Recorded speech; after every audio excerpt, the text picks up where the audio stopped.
कुछ ऐसी जगह होती हैं जो सिर्फ मिट्टी, पत्थर और बर्फ का एक ढांचा नहीं होती। कुछ जगह होती हैं जो जीवित होती हैं, जो तुम्हें देख रही होती हैं। कैलाश पर्वत एक ऐसा ही नाम है। हजारों सालों से ये पहाड़ ऐसे ही खड़ा हुआ है, चुप, शांत, लेकिन अपने अंदर अनेक युगों का शोर समेटे हुए। इसने देखा राजाओं का उठना, सम्राट का गिरना। इसने देखा सभ्यताओं का जन्म और उनका मिट्टी में विलीन हो जाना। और जो सबसे अजीब बात है वो ये है, ये पहाड़ कभी बदला नहीं। जब बाकी दुनिया अपनी जंग लड़ रही थी, जब साम्राज्य खून में डूब रहे थे, कैलाश बस वहाँ था, जैसे ये सिर्फ देख रहा हो, जैसे ये किसी चीज़ का इंतज़ार कर रहा हो। क्या ये हम इंसानों का इंतज़ार है? क्या ये किसी वक्त का इंतज़ार है जो आने वाला है? या फिर ये किसी ऐसे सच का रक्षक है जो इंसानियत के लिए अभी तैयार नहीं? जब हम कैलाश के बारे में सोचना शुरू करते हैं तो हमें समझना पड़ेगा कि ये सिर्फ एक जगह नहीं, एक सिंबल है। और इस सिंबल की कहानी अलग अलग धर्मों, अलग अलग समाजों और अलग अलग युगों में लिखी गई है। सनातन धर्म में कैलाश को भगवान शिव का निवास माना गया है। भगवान शिव जो समय के परे हैं, जो ना शुरू है ना अंत, जिनके लिए जीवन और मृत्यु एक ही समान है।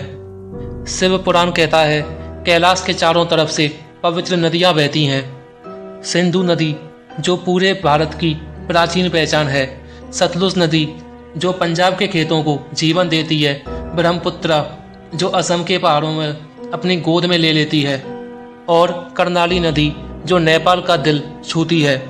इन नदियों का एक ही जगह से निकलना ये कोई भूगोल नहीं, ये एक मैसेज है। जैसे भगवान शिव कह रहे हों, मैं जीवन का मूल हूँ, मैं शुरुआत हूँ और मैं अंत हूँ।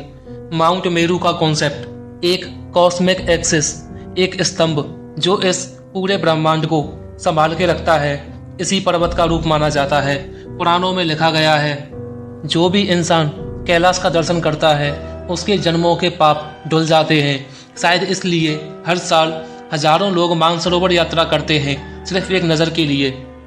बौद्ध धर्म में कैलाश को चक्र सांवरा का निवास माना जाता है, मतलब सुप्रीम ब्लिस, जो आनंद तुम्हारे अंदर तब आता है जब तुम अपने अस्तित्व को समझ लेते हो।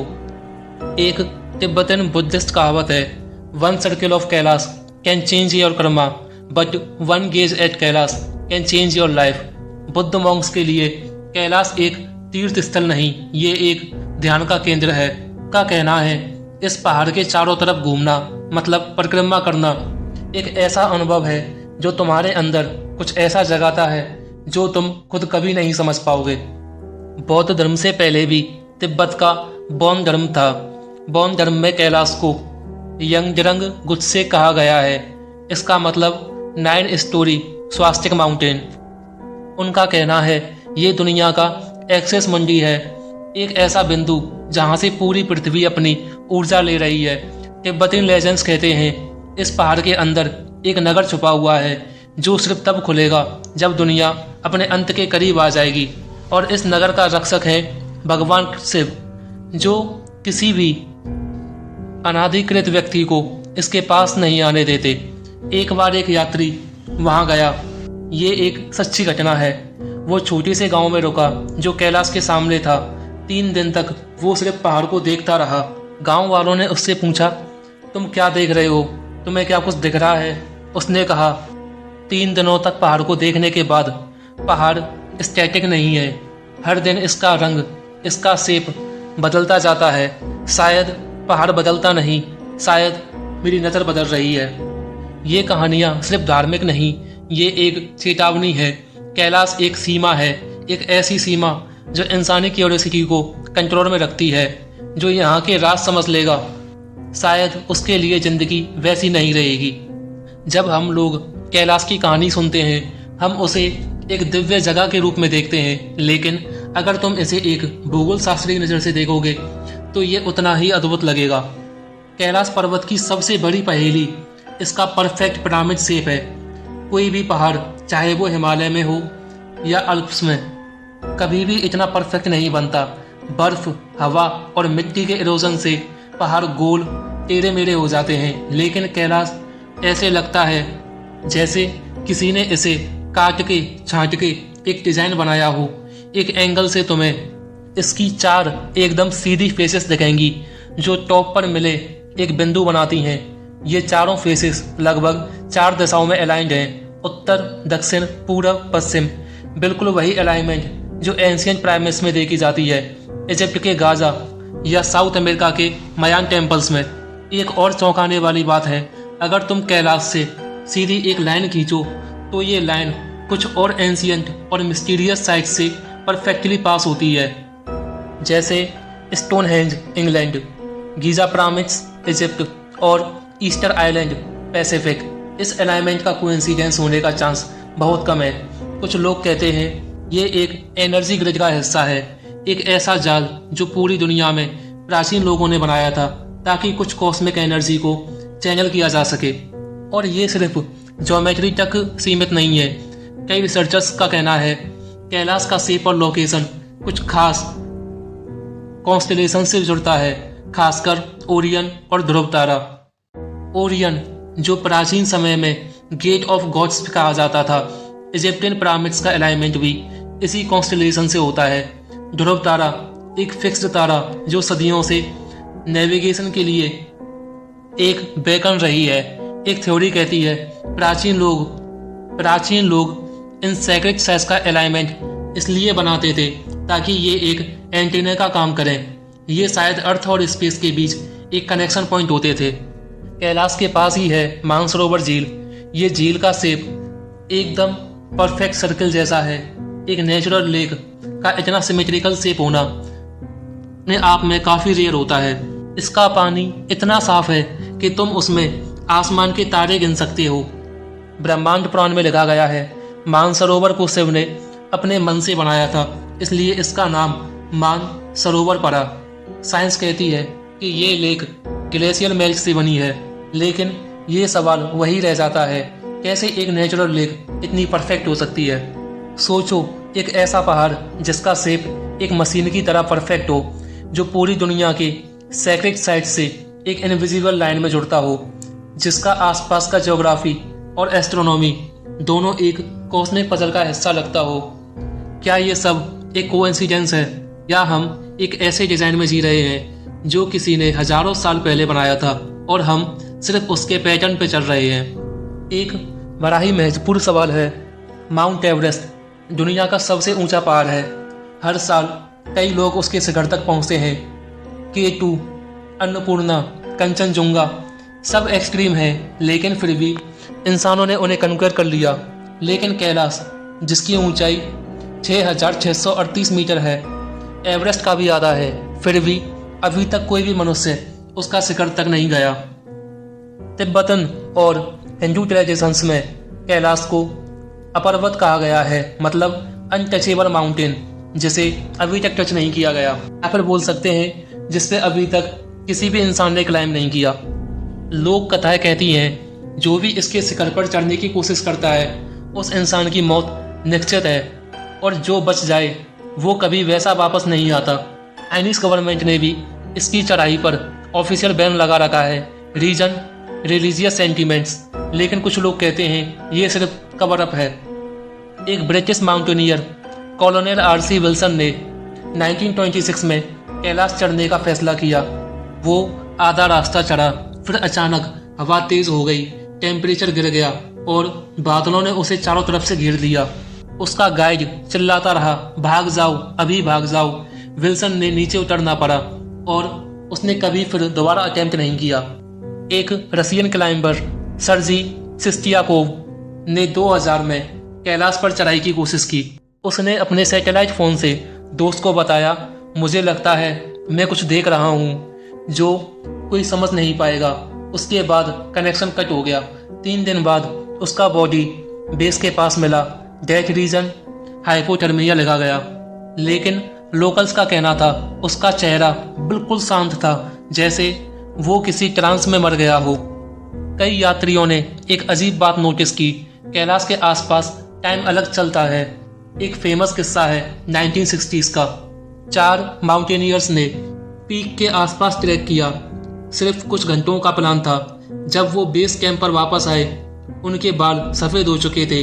मेडिकल टीम ने बोला उनकी बॉडीज में ऐसे साइंस हैं जैसे वो कई दशकों से बुढ़े हो गए हों।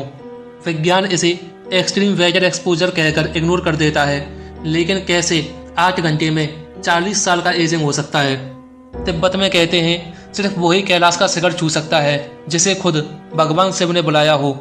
इसका मतलब अगर तुम फोर्स से क्लाइम करोगे तुम वापस नहीं आओगे, लेकिन अगर तुम्हें बुलावा आया है तुम्हें क्लाइम करना पड़ेगा। तुम्हें ऊपर पहुंचने का रास्ता खुद मिल जाएगा। सोचो, एक ऐसा पहाड़ जिस पे फिजिकली चढ़ना पॉसिबल है, लेकिन फिर भी वो शिखर अभी तक वर्जन है।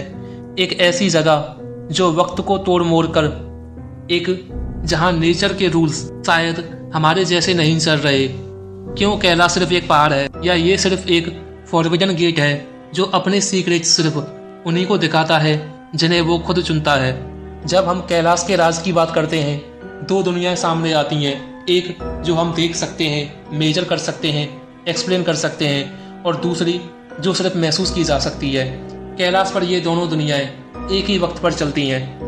इंडियन इंस्टीट्यूट ऑफ टेक्नोलॉजी और कुछ चाइनीज संस्थाओं ने कैलाश के आसपास मैग्नेटिक फील्ड मेजर करने की कोशिश की। इसका रिजल्ट क्या होता है? इंस्ट्रूमेंट्स ने बिहेव करना बंद कर दिया।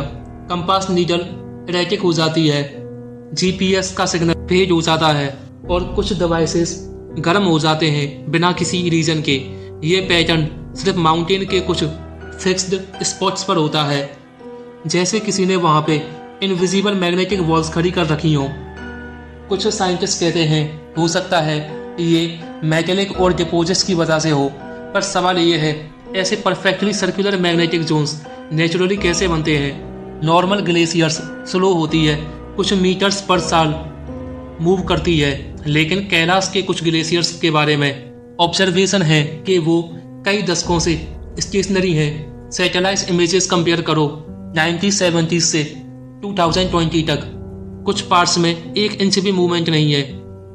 लोकल मॉन्क्स इसे समय का बंद होना कहते हैं। साइंटिस्ट इसे यूनिक माइक्रो क्लाइमेट कहकर छोड़ देते हैं, पर सच क्या है वो हम नहीं जानते। कैलाश के पास एक पॉइंट है जिसे पिलग्रिम्स ज्ञान का गोला कहते हैं। यहाँ पे अगर तुम जोर से आवाज़ लगाओ तो वो आवाज़ एक अजीब मेटेलिक इको के साथ वापस आती है, जैसे तुम किसी ह्यूज होलो स्ट्रक्चर में हो। जियोलॉजिस्ट ने ट्राई किया ग्राउंड पेनिट्रेटिंग रडार से चेक करना, लेकिन सिग्नल्स वापस नहीं आए, as if the mountain refuse to be scanned. Shiva Purana में कैलाश को मेरू का सेंटर कहा गया है, यूनिवर्स का एक्सिस। बुद्धिस्ट तंत्रा में ये माइंस मंडला एक एपी सेंटर है। बॉन ट्रेडिशन में ये वो प्लेस है जहाँ फिजिकल और स्पिरिचुअल रियल्म्स ओवरलैप होते हैं। विज्ञान के पास इसके लिए कोई कंक्लूसिव जवाब नहीं है, लेकिन एक चीज़ पक्की है, कैलाश बिहेव करता है जैसे उसके अंदर कुछ जिंदा हो, कुछ जो ऑब्जर्व कर रहा हो। सोचो, एक साइंटिस्ट और एक साधु दोनों कैलाश के सामने खड़े हैं। साइंटिस्ट अपने इंस्ट्रूमेंट्स के साथ कन्फ्यूजन में है, साधु अपनी आंखों में शांति के साथ। दोनों एक ही माउंटेन देख रहे हैं, लेकिन जो सच देख रहा है वो शायद किसी के पास शब्दों में बयान नहीं हो सकता। जब हम कैलाश के राज की बात करते हैं तो एक थ्योरी हमेशा हवा में रहती है कि शायद ये माउंटेन सिर्फ एक माउंटेन नहीं बल्कि एक इंजीनियर्ड स्ट्रक्चर है, तो किसी और सिविलाइजेशन ने बनाया है, और वो सिविलाइजेशन शायद इंसान नहीं है। तिब्बतियन लोकल्स और कुछ रेयर ट्रैवलर्स ने रिपोर्ट किया है कैलाश के आसपास ल्यूमिनस ऑर्ब्स दिखते हैं। एक चाइनीज एक्सपीडिशन ने 1990s में लिखा था, उन्होंने एक सिल्वर डिस्क को माउंटेन के टॉप के पास हावर करते हुए देखा जो 1 सेकंड में वैनिश हो गया। इंडियन पिलग्रिम्स ने कभी कभी नाइट स्काई में एक जिगजैग लाइट देखी है जो बादलों के थ्रू पेनिट्रेट करते हुए डिसअपियर हो जाती है। गवर्नमेंट रिपोर्ट्स में कुछ भी ऑफिशियली नहीं है, पर मिलिट्री पायलट्स के लीक्ड अकाउंट्स में अननोन एरियल ऑब्जेक्ट्स का मेंशन मिलता है। एंशियंट एस्ट्रोनॉट थ्योरी, ये थ्योरी कहती है वो एक एंशियंट एस्ट्रोनॉट थे। कैलाश उनका लैंडिंग साइट या ऑपरेशन हब था। शिवा का डिपिक्शन त्रिनेत्र, विशाल शक्ति, कॉस्मिक डांस मतलब तांडव, कुछ लोग इसे हाई टेक मेटाफर्स के रूप में देखते हैं। Trinetra equal to all seeing sensor, damru equal to frequency control, tandav equal to cosmic energy manipulation. ये सिर्फ सिंबलिक नहीं बल्कि लिटरल टेक्नोलॉजी का डिस्क्रिप्शन था। तो हम एक एंशिएंट मेमोरी के साथ जी रहे हैं जो एलियंस ने हमें दी है। एक और ट्विस्ट, कैलाश पे चढ़ने का बैन सिर्फ धार्मिक रीजन से नहीं हो सकता। कुछ कॉन्स्पिरेसी थ्योरी का मानना है कि टॉप पर कुछ ऐसा है जो रिवील नहीं किया जा सकता। हो सकता है मेटेलिक स्ट्रक्चर्स, एंट्री पॉइंट्स या एक बेकन जो अभी भी एक्टिव है। अगर किसी ने उसे कैप्चर कर लिया तो शायद हम अपने कॉस्मिक क्रिएटर्स के कांटेक्ट में आ जाएंगे। कैलाश के बारे में जितनी भी थ्योरीज हैं, साइंस, एलियंस, एंशिएंट मिथ्या, उन सब के बीच एक बात कॉमन है। ये माउंटेन कन्क्वर करने के लिए नहीं है, समझने के लिए बना है। सेविज्म में कहा गया है कैलाश पर्वत हमारे अंदर भी है। हर इंसान के कॉन्शियसनेस का एक शिखर होता है जो तभी टच होता है जब हम अपने ईगो को पीछे छोड़ देते हैं। बुद्धिस्ट तंत्र में इसे मंडला ऑफ द माइंड कहा गया है। बॉन ट्रेडिशन में कहा गया है जो कैलाश की यात्रा करता है वो अपने अंदर के प्रकाश को देखता है। ये पर्वत अभी तक अनक्लाइम्ड क्यों है? इसका एक स्पिरिचुअल पर्सपेक्टिव है। जब तक हम सिर्फ फिजिकल चढ़ाई के बारे में सोचते हैं कैलाश अनरीचेबल रहेगा। चाहे तुम एलियंस थ्योरी में बिलीव करो या एंशिएंट स्क्रिप्चर्स में, कैलाश एक इन्विटेशन है तुम्हारे अंदर के अनआंसर्ड क्वेश्चंस के लिए, तुम्हारे अपने माउंटेन के लिए जो तुम्हारे डर, ईगो और डाउट से बनता है। एक कहानी जो किसी किताब में नहीं मिलेगी।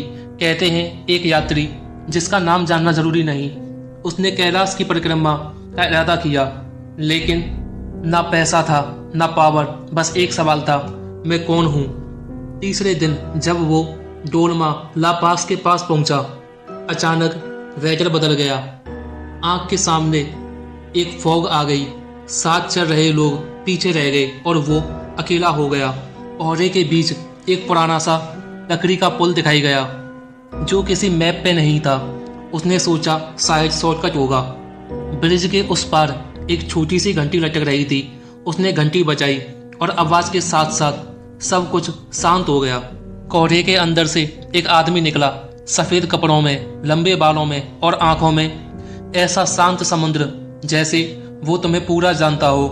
उसने बस एक लाइन बोली, पहाड़ के ऊपर कुछ नहीं, जो तुम ढूंढ रहे हो वो तुम्हारे अंदर है। फिर वो आदमी पलक झपकते ही कोहरे में गायब हो गया। तो वो यात्री अपने ग्रुप में वापस आया। उन्होंने कहा तुम 15 मिनट के लिए गायब थे, लेकिन उसके लिए वो मुलाकात कम से कम 3 दिन तक चली। उसने कभी वापस कैलाश नहीं देखा। उसके बाद उसने हर माउंटेन देखना शुरू कर दिया, हर चेहरे में, हर रास्ते में। और कहानी यहीं ख़त्म नहीं होती। क्या वो आदमी कोई संत था या एक एलियन या एक यात्री का रिफ्लेक्शन? उसने खुद देखा। क्या पता कैलाश हमसे कुछ छुपाने की कोशिश कर रहा है या सच हमसे अपने आप को छुपा रहा है। आज भी ऐसे कई सारे सवाल हैं जिनका जवाब किसी को नहीं मिला।